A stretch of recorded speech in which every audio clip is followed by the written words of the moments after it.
आज बुधवार थिला। आज सकाळु सकाळु कहले पखाल पाग टिके हुअंतानी।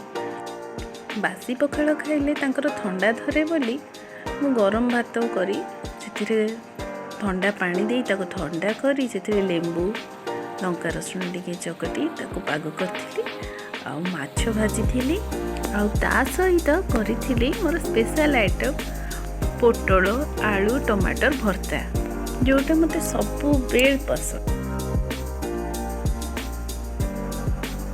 बस टिके सोरिष तेल लुण लंका दीकोला रसुण पियाज टिके आउ सीझा आलू बादाम टिके भाजी रखी ताकू देली आ बड़ी छेची देइथिले। बस टिके तोराणी दे ताकू चकटी रेडी कर देइथिली पखाल पाग। जदि मो वीडियो गुड़िक पसंद होची ताहले मो चैनल टी सब्सक्राइब करंतु लाइक करंतु और कमेंट करंतु मु केमिति भल वीडियो बनै पारिबी। बस दिखंड माछ भजा सांगे भर्ता काकुड़ी टिके काटिकी देइथि सी पखाल भात खाइकी ऑफिस गले आ पिला मानकर डिमांड थिला ई भर्ता सांगे परटा खाइबे बोली।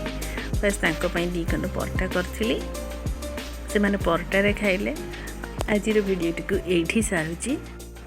वीडियोटी को शेष पर्यंत देखा बहुत बहुत धन्यवाद।